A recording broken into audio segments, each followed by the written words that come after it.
ओम शांति। अव्यक्त मुरली हम रिवाइज कर रहे हैं। आज की अव्यक्त मुरली है 372।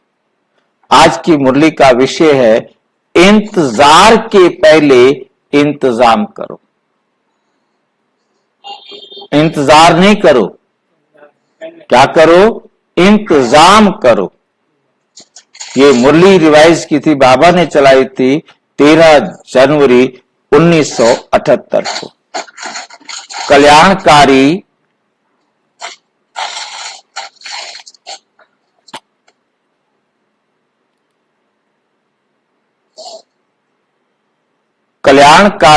महादानी महान वरदानी बनाने वाले दया के सागर पिता शिव वत्सों से बोले, आज बाप बच्चों को देख सदा हर्षित होते हैं। बच्चों को देख सदा हर्षित होते हैं। हर एक बच्चा वर्तमान समय में विश्व की सर्व आत्माओं में श्रेष्ठ है। विश्व की सर्व आत्माओं में श्रेष्ठ है और भविष्य में भी विश्व द्वारा पूजनीय है। ऐसे सर्वश्रेष्ठ गायन और पूजन योग्य योगी तु आत्माएं, ज्ञानी तु आत्माएं, दिव्य गुणधारी, सदा विश्व के सेवाधारी, बाप दादा के सदा स्नेह और सहयोग में रहने वाले ऐसे बच्चों को देख बाप को कितनी खुशी होती है। नंबर वार होते हुए भी लास्ट नंबर का मणका भी विश्व के आगे महान है। ऐसे अपनी महानता को, अपनी महिमा को जानते हुए चलते रहते हो। जानते हुए चलते रहते हो या चलते चलते अपने को साधारण समझ लेते हो। अलौकिक बाप कौन सा होता है? अलौकिक बाप ब्रह्मा बाबा।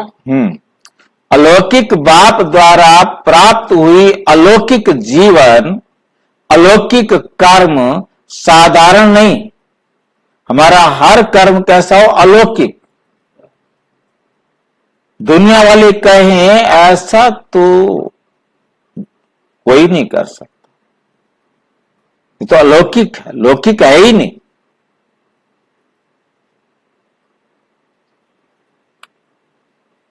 लास्ट नंबर के मणके को भी आज अंत तक भक्त आत्माएं आंखों पर रखती हैं,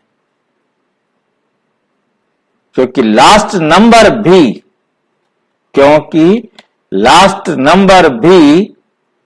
क्या है?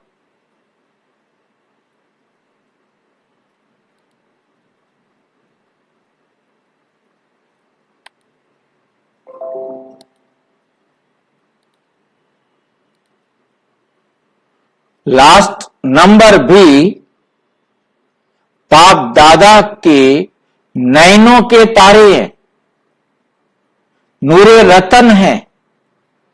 ऐसे नूरे रतन को अब तक भी नैनों, अब तक भी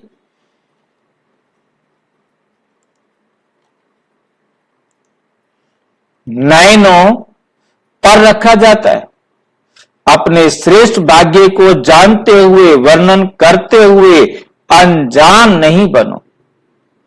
एक बार भी मन से, सच्चे दिल से अपने को बाप का बच्चा निश्चय किया, उस एक सेकंड की महिमा और प्राप्ति बहुत बड़ी है। डायरेक्ट बाप का बच्चा बनना जानते हो कितनी बड़ी लॉटरी है? एक सेकंड में नाम, संस्कार शूद्र से ब्राह्मण हो जाता है। संसार बदल जाता है, कहां शूद्र और कहां ब्राह्मण। संसार बदल जाता है, संस्कार बदल जाता है, संसार बदल गया और संस्कार बदल गया। कितनी कमाल की बात है।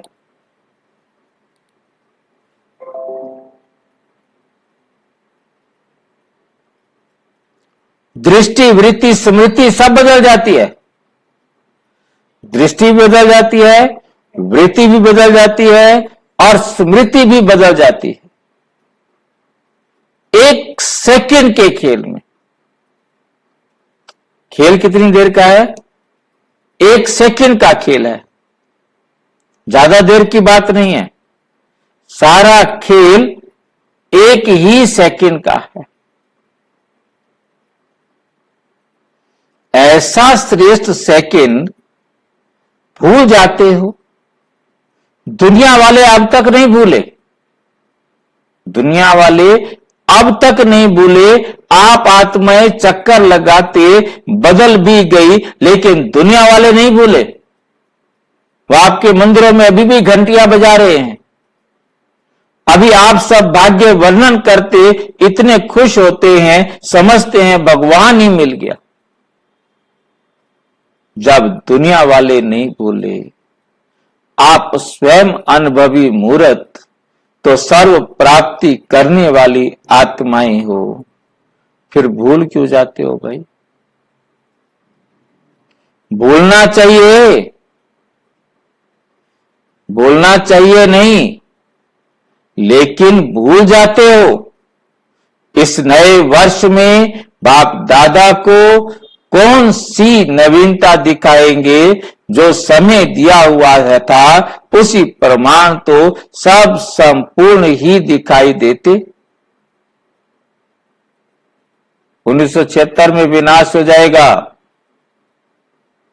समय दिया हुआ था, तब भी आप 1976 तक तैयार नहीं हुए ना, तुम्हारे कारण विनाश नहीं हुआ।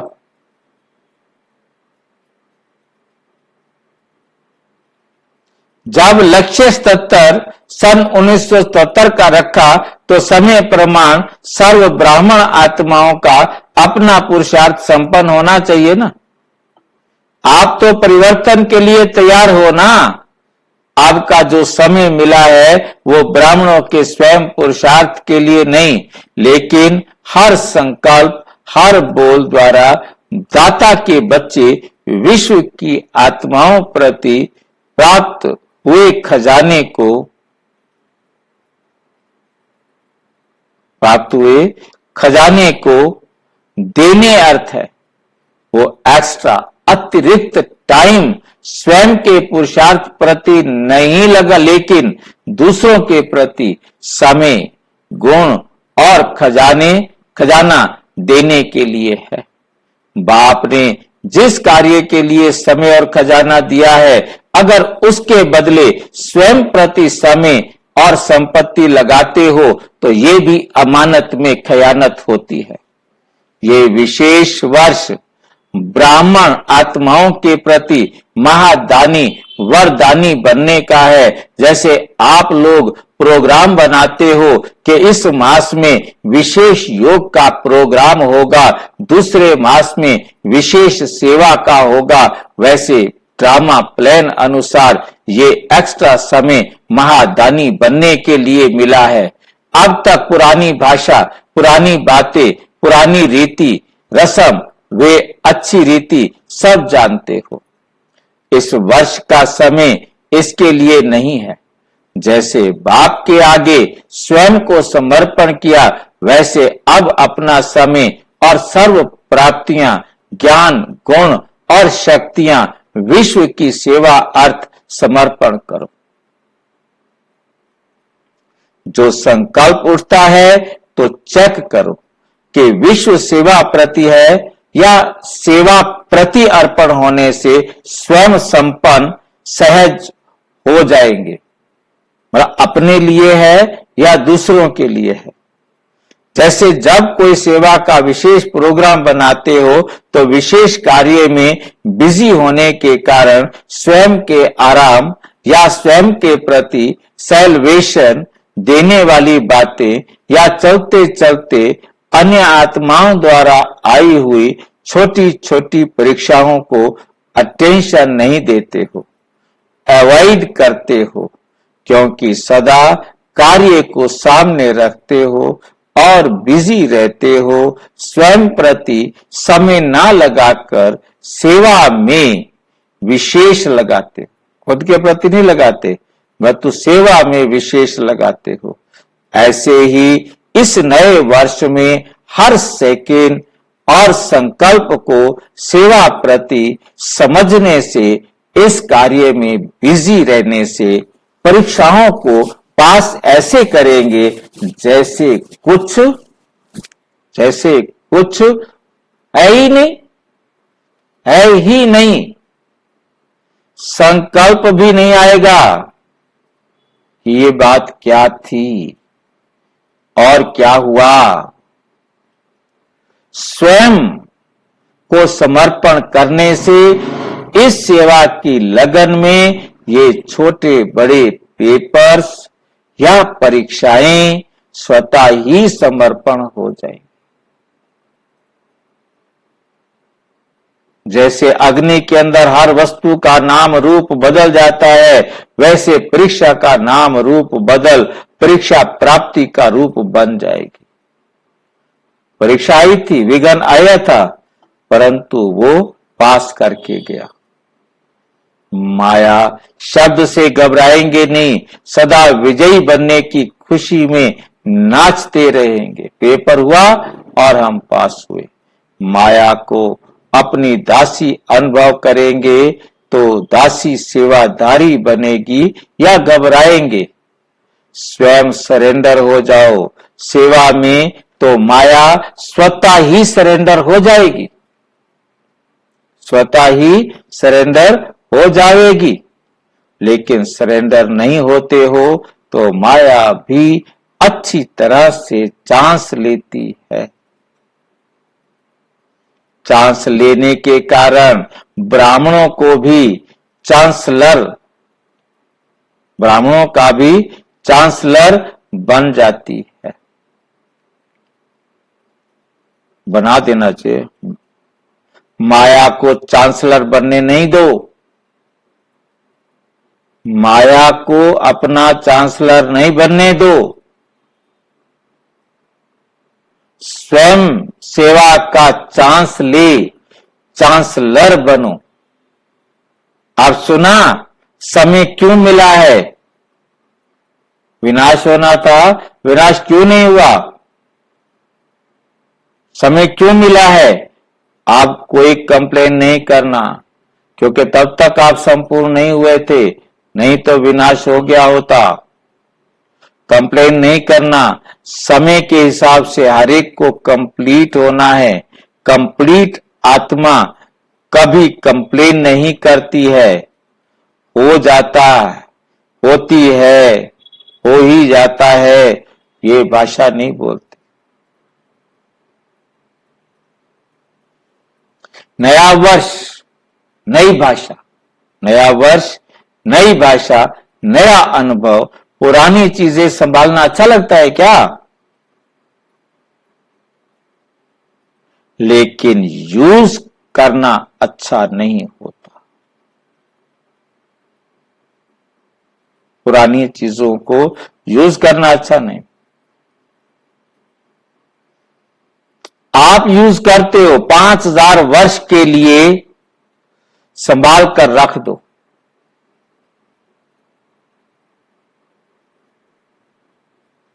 पुराने से प्रीत नहीं रखो।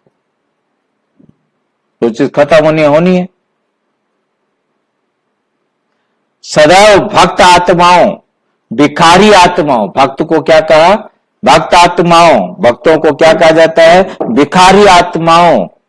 और भक्त आत्माओं को क्या कहा जाता है? प्यासी आत्माओं के सामने अपने को साक्षात बाप और साक्षात्कार मूर्त समझ कर चलो।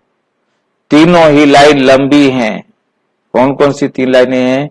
इस पंक्ति को समाप्त करने में लग जाओ।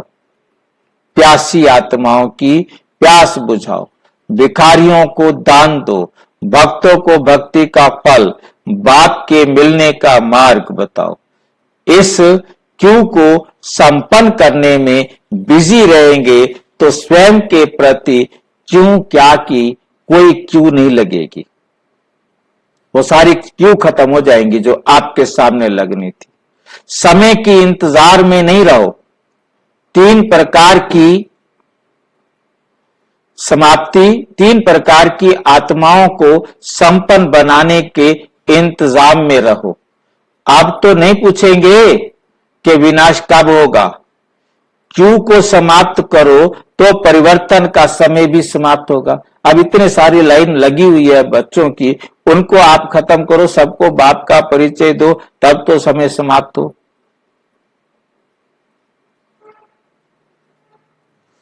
संगम का समय सतयुग से श्रेष्ठ नहीं लगता। क्वेश्चन है, संगम का समय सतयुग से श्रेष्ठ नहीं लगता है क्या? थक गए हो क्या? मैं चला जाऊं, पढ़ाना बंद कर दूं, होर हो गए हो? कितनी सारी बातें हमारे सिर पर है। हाँ, जब पूछते हो विनाश कब होगा तो थके हुए हो, तब तो पूछते हो।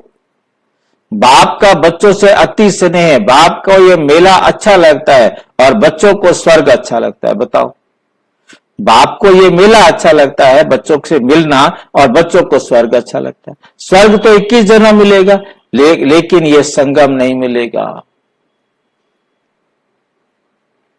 तो थक मत जाओ, सेवा में लग जाओ तो प्रत्यक्ष फल अनुभव करेंगे। भविष्य फल तो आपका निश्चित है ही, लेकिन प्रत्यक्ष फल और अनुभव सुख सारे कल्प में नहीं मिलेगा। सारे कल्प में नहीं मिलेगा। इसलिए भक्तों की पुकार को सुनो, रहम दिल बनो, महादानी बन, महान आत्माओं का पाठ बजाओ। अच्छा, ऐसे बाप के फरमान बरदार, दृढ़ संकल्प और सेकंड में आज्ञाकारी बाप समान, सदा विश्व के कल्याणकारी, महादानी, महान वरदानी, सर्व को संपन्न करने वाले, सदा स्वयं की सेवा में तत्पर करने वाले, ऐसे बाप समान बच्चों को बाप दादा का याद, प्यार और नमस्ते। हम बच्चों की भी बाप दादा को नमस्ते, नमस्ते, नमस्ते। दीदी जी से बातचीत। दीदी जानते हैं? दीदी कौन? आशा दीदी। मनमोहिनी दीदी। मनमोहिनी 1 है, माउंट आबू में गए ना? नहीं गए? तो जो माउंट आबू में गए हैं वहां मनमोहिनी 1 बना हुआ है। तो सबको एक बात का इंतजार है। वो कौन सी बात है? जो शुरू की पहली है, मैं कौन। पहली है, मैं कौन। वही लास्ट तक भी है। सबको इंतजार है आखिर भी भविष्य में मैं कौन, या माला में मैं कहां। अब ये इंतजार कब पूरा होगा? सब एक दो में रूहान भी करते हैं, एक दूसरे के साथ बैठकर बात भी करते हैं। कौन कौन सी बात करते हैं? 8 में कौन होंगे, 100 में कौन होंगे, 16,000 में तो कोई सवाल ही नहीं है। आखिर भी 8 में या 100 में कौन होंगे?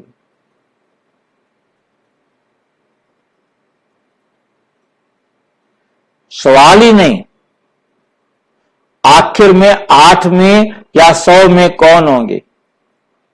विदेशी सोचते हैं हम कौन सी माला में होंगे। लास्ट में आने वाले सोचते हैं हम कौन सी माला में होंगे। और शुरू में आने वाले फिर सोचते हैं last so fast, last so fast है। ना मालूम होंगे शुरू में आने वाले, फिर सोचते हैं लास्ट सो फास्ट, ना मालूम हमारा स्थान है या लास्ट वाले का है। आखिर हिसाब क्या है? किताब तो बाप के पास है ना, फिक्स नहीं किए गए हैं। आप लोगों ने भी आर्ट कंपटीशन की तो चित्र कैसे चुना? पहले थोड़े अलग किए, फिर उनमें से 1, 2, 3 नंबर लगाया। पहला नंबर फिक्स होता है, पहला नंबर तो फिक्स है ना। तो अब चुने गए हैं लेकिन फिक्स नहीं हुए हैं। बाकी चुने गए हैं, उनको अभी फिक्स नहीं किया है। पीछे आने वालों का क्या होगा? सदैव कुछ सीट्स अंत तक भी होती हैं,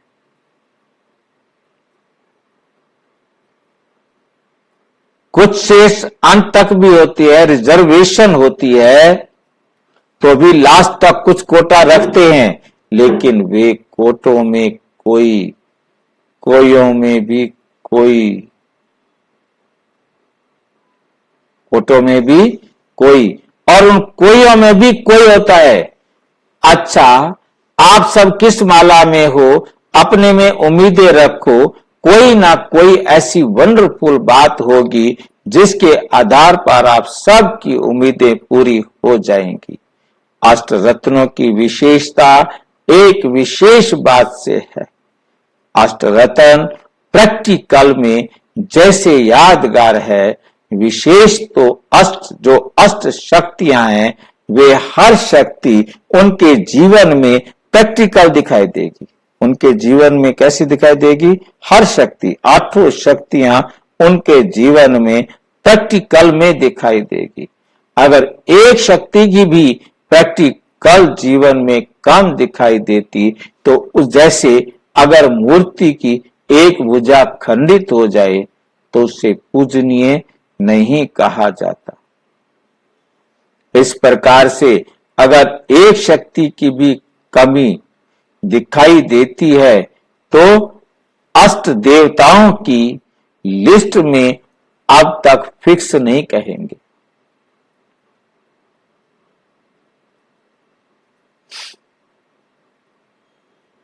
दूसरी बात, अष्ट देवताएं भक्तों के लिए विशेष इष्ट माने जाते हैं। इष्ट अर्थात महान पूजनीय।